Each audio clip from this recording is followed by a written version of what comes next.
Kembali lagi dengan saya.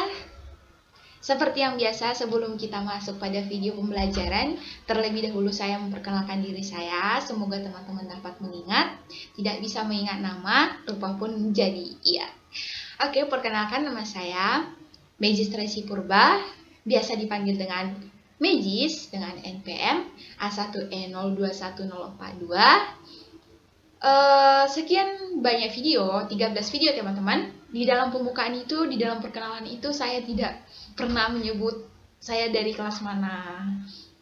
Mana tahu nanti kan teman-teman ditanya atau penasaran gitu ya teman-teman. Ya, penasaran dengan saya. Saya dari kelas B ya teman-teman, Prodi Pendidikan Fisika, Universitas Bengkulu, Fakultas Keguruan dan Ilmu Pendidikan.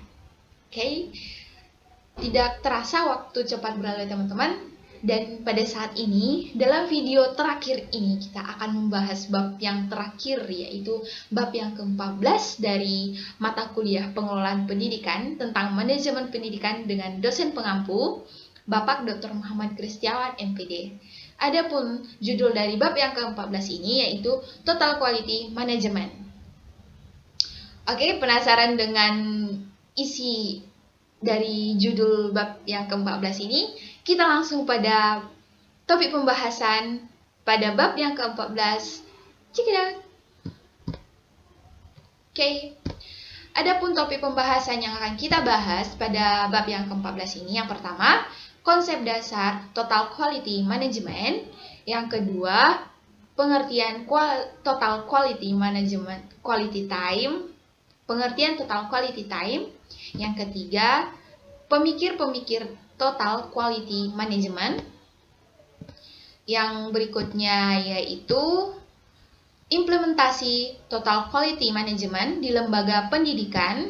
Yang berikutnya, pilar Total Quality Management. Dan yang terakhir atau yang keenam yaitu hambatan implementasi Total Quality Management di lembaga pendidikan. Oke, kita akan bahas satu persatu. Yang pertama kita bahas, ternyata ada ya teman-teman yang terakhir, yaitu filosofi baru. Yang ke-7, berarti ada 7 topik pembahasan dalam bab yang ke-14. Oke, kita bahas satu persatu. Kita bahas yang pertama yaitu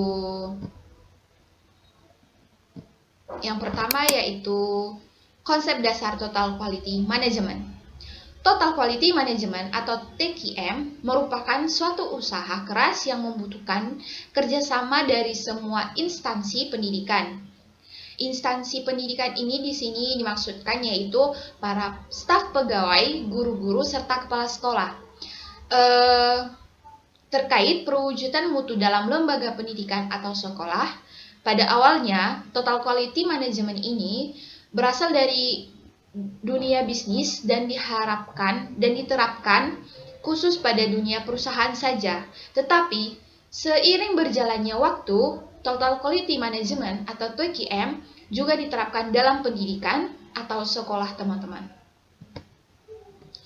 Selanjutnya, pengertian Total Quality Time. Berdasarkan pengertian beberapa ahli dari mengenai Total Quality Management, paling tidak terdapat 4 konsep dalam Total Quality Management, yaitu quality, kepuasan pelanggan, perbaikan secara terus-menerus dan menyeluruh di semua komponen organisasi.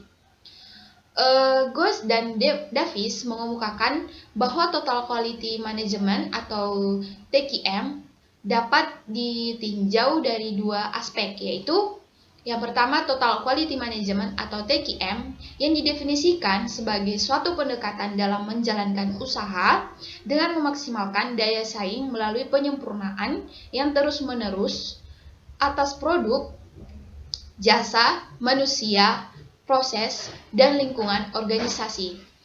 Yang kedua yaitu menyangkut cara pencapaiannya yang berkaitan dengan lingkungan serta dengan 9 karakteristik yang terdiri atas karakteristik dari Total Quality Management terdiri dari 9, yaitu berfokus pada pelanggan internal maupun eksternal. Yang kedua, berosepsi tinggi pada kualitas. Yang ketiga, menggunakan pendekatan ilmiah. Yang keempat, memiliki komitmen jangka panjang. Yang berikutnya, kerjasama antar tim. Yang berikutnya, menyempurnakan kualitas secara berkesinambungan. Yang ketujuh, menerapkan kebebasan yang terkendali. Yang kedelapan yaitu memiliki kesatuan tujuan. Yang kesembilan, melibatkan dan memperdayakan karyawan.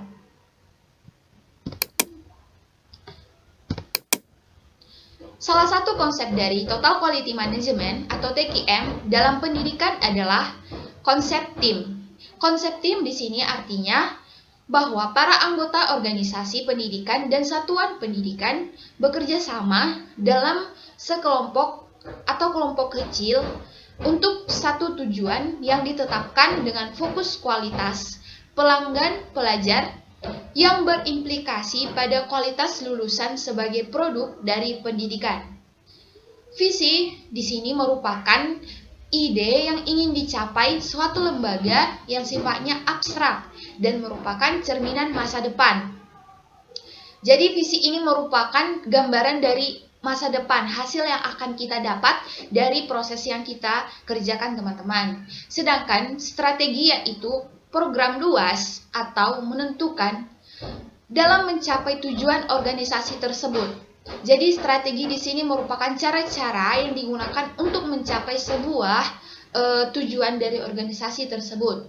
Tujuan merupakan sasaran yang akan diusahakan oleh lembaga sekolah. Sedangkan tim adalah kumpulan orang-orang yang saling berinteraksi yang berfungsi untuk memecahkan sebuah masalah atau persoalan yang ada. Sedangkan three C's of TQM merupakan aturan-aturan, asumsi-asumsi, dan nilai implisit yang menyatukan lembaga atau organisasi. Topik yang ketiga yaitu pemikir-pemikir total quality time atau total quality management. Di sini ada empat tokoh dalam total quality, dalam pemikir-pemikir total quality time atau total quality management ya teman-teman. Yang pertama W. Edward Deming, yang kedua G.M. Jurang, yang ketiga Armand V. Feigenbaum, yang keempat Philip B. Crosby. Mutu dapat diukur dari kepuasan pelanggan atau pengguna pendidikan. Beranjak dari hal tersebut, Jahron mengemukakan ada beberapa hal yang harus diperhatikan dalam implementasi total quality management atau total quality time dalam lembaga pendidikan, yaitu adanya perbaikan secara terus-menerus atau continuous improvement. Perbaikan ini dilakukan senantiasa secara terus-menerus oleh pihak lembaga pendidikan ke arah peningkatan yang lebih baik. Jadi perbaikan ini agar sebuah organisasi tersebut berjalan lebih baik ya teman-teman, untuk memperbaiki yang segala kekurangan-kekurangan seperti itu ya teman-teman. Yang kedua, adanya standar mutu. Adanya standar ini berfungsi atau bertujuan sebagai dasar atau landasan dalam pengembangan mutu. Dengan adanya standar, lembaga pendidikan berusaha untuk mengembangkan lembaganya.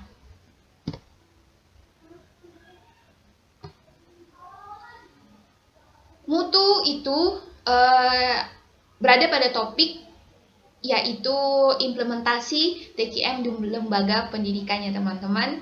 Jadi ini adalah pemikir-pemikir total quality time dan ini adalah implementasi total quality time di lembaga pendidikan. Adanya perubahan budaya atau kultur change of culture. Pada tahap ini lembaga pendidikan harus ditanda-tandai memilah budaya yang baik dan tidak untuk lembaga pendidikannya. Yang keempat, adanya perubahan organisasi. Organisasi harus diarahkan pada peningkatan mutu pendidikan. Semua anggota harus aktif dalam melakukan peningkatan mutu. Artinya tidak hanya satu orang yang bertugas dalam meningkatkan mutu pendidikan tersebut. Misalkan hanya kepala sekolah, hanya satu guru gitu teman-teman. Jadi di situ harus semua berperan, memegang peran masing-masing dan bekerja. Yang kelima yaitu adanya usaha untuk mempertahankan hubungan baik dengan pelanggan.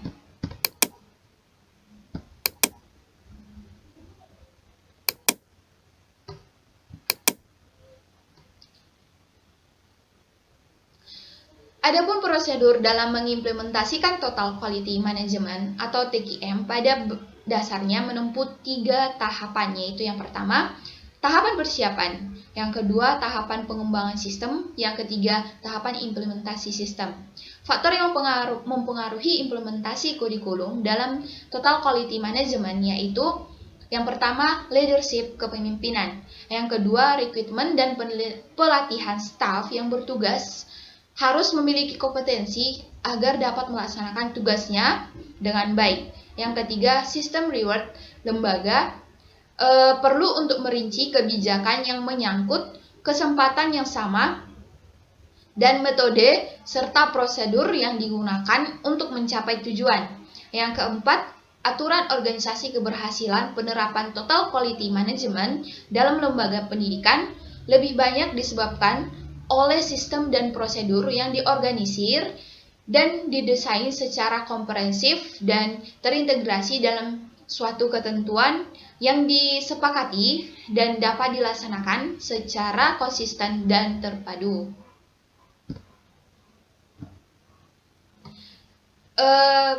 Budaya kerja. Setiap orang dalam lembaga bekerja sama dalam mendukung proses transformasi dalam suasana saling menghargai, saling mempercayai, saling pengertian, dan saling membantu untuk mencapai suatu tujuan. Yang bagian E, topik pembahasannya E yaitu pilar Total Quality Management di lembaga pendidikan. Jadi di sini pilarnya itu merupakan organisasi. Di dalam organisasi ini terdapat proses, terdapat produk, dan terdapat juga komitmen yang ada dalam sebuah organisasi tersebut. Harus terdapat sebuah komitmen ya teman-teman untuk menjalankan sebuah misi dan visi yang akan dilaksanakan. Dan terdapat proses yang harus dilakukan ya teman-teman. Tidak ada suatu tujuan tersebut dapat dicapai kalau tidak melalui dari proses yang harus dilakukan. Dan terdapat juga produk-produk yang akan dibutuhkan dalam melakukan sebuah pekerjaan atau memecahkan sebuah masalah ya teman-teman. Dan lebih umumnya atau khusus dan lebih dasarnya, di dalam sebuah organisasi tersebut harus terdapat sebuah pemimpin. Jika tidak ada pemimpin yang dapat menggerakkan sebuah kelompok dalam sebuah organisasi, maka ya teman-teman, paling tidak sebuah masalah yang akan atau kegiatan yang akan dilaksanakan itu tidak akan berjalan dengan baik tanpa tidak adanya pemimpin. Karena pemimpin itu sudah diberikan tanggung jawab besar bagaimana untuk memajukan sebuah organisasi, mengajak tim-tim orang-orang yang ada di dalam sebuah organisasi agar dapat saling bekerja untuk memecahkan sebuah masalah di organisasi tersebut teman-teman.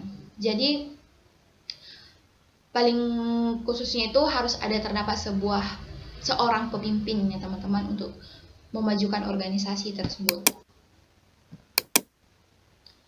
Oke, topik yang selanjutnya yaitu hambatan implementasi Total Quality Management di lembaga pendidikan. Terdapat 2 faktor yang dapat menjelaskan mengapa upaya perbaikan mutu pendidikan selama ini kurang atau tidak berhasil menurut Jaron. Ada 20 antara lain yaitu strategi pembangunan lebih bersifat input oriented.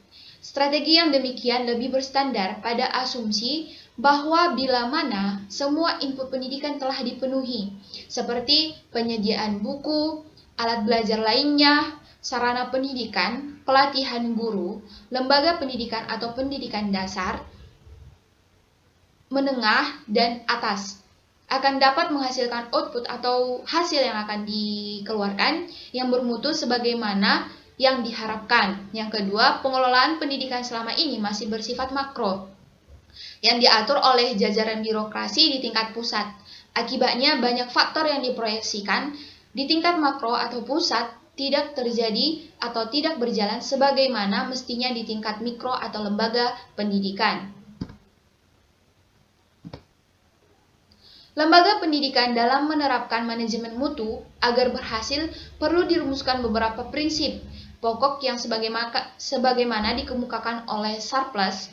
Yang dimaksudkan pertama yaitu tanggung jawab dan dukungan atau komitmen. Komitmen yang dimaksud di sini adalah komitmen dari pemimpin lembaga pendidikan yang dikomunikasikan pada semua pihak dalam lembaga pendidikan tersebut. Yang kedua, pendidikan dan pelatihan atau education and training. Pendidikan dan pelatihan tentang mutu pendidikan bukan hanya untuk pelaksana atau bagian administrasi, melainkan semua civitas akademika. Pendidikan dan pelatihan ini ditunjukkan untuk kesiapan menghadapi perubahan dan perbaikan. Yang ketiga, penerapan dan praktik atau application and practice. Manajemen mutu bermanfaat apabila dipraktekkan. Tanpa adanya praktek, manajemen mutu hanya slogan yang menggumbar omong kosong, teman-teman. Di sini berarti manajemen itu hanya sebuah apa ya, teman-teman? Hanya sebuah begitu saja, hanya berlalu di situ saja, tidak dipraktekkan atau hanya omong kosong, merupakan hanya slogan, hanya sebuah formalitas saja, teman-teman, maksudnya. Yang keempat yaitu standarisasi dan pengenalan atau standardization and recognition.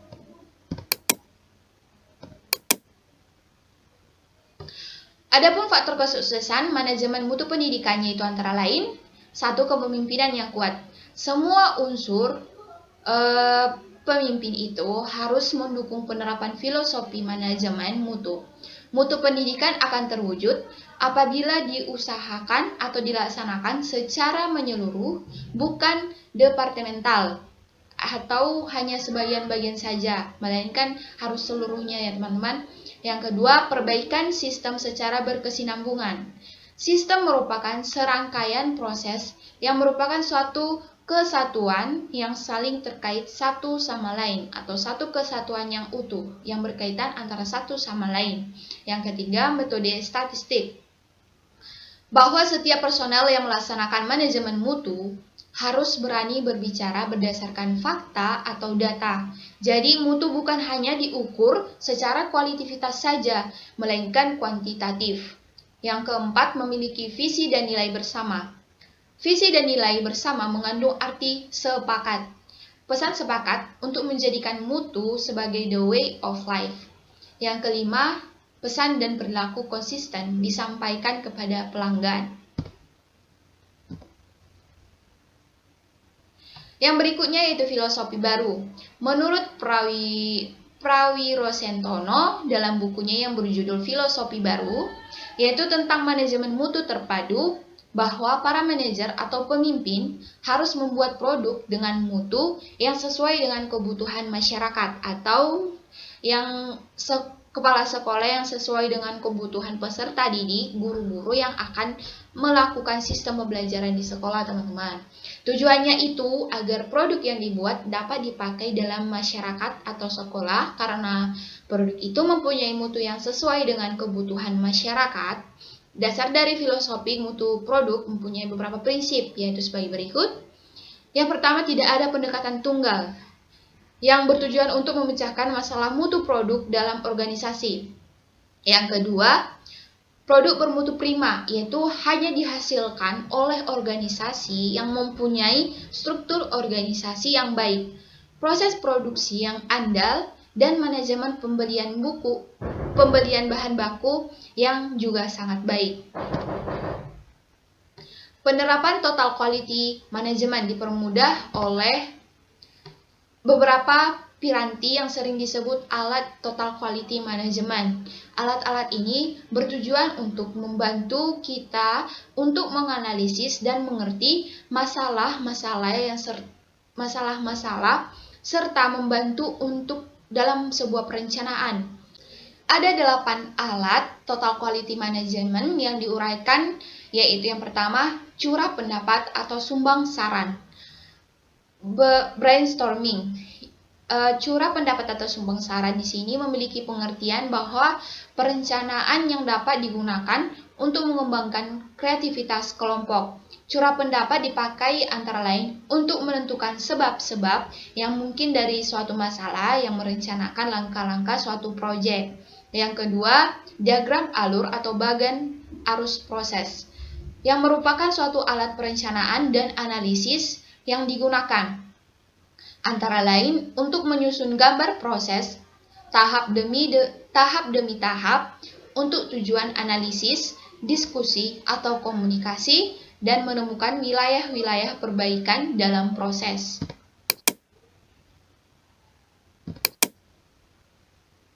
Yang ketiga, analisis SWOT adalah suatu analisis yang digunakan untuk menganalisis masalah-masalah dengan kerangka SWOT itu yaitu S, strength atau kekuatan, W, weakness atau kelemahan, O, opportunities atau peluang, dan T yaitu threats atau ancaman.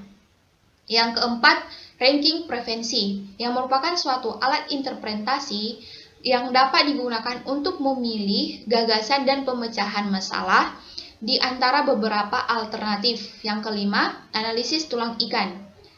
Juga dikenal sebagai diagram sebab akibat, yang merupakan alat analisis antara lain untuk mengkategorikan berbagai sebab profesional dari suatu masalah dan menganalisis apa yang sesungguhnya terjadi dalam suatu proses. Yang keenam, pemikiran kritis. Di sini pemikiran kritis ini berguna untuk sebagai alat bantu analisis yang dapat digunakan untuk memeriksa setiap proses manufaktur, praktikan, atau jasa. Alat ini dapat membantu kita untuk memikirkan apakah proses itu memang dibutuhkan, tepat, dan apakah ada alternatif yang lebih baik. Yang ketujuh, benchmarking. Di sini proses benchmarking mengumpulkan dan menganalisis data dari organisasi kita dan dibandingkan dengan keadaan di dalam organisasi lain. Oke.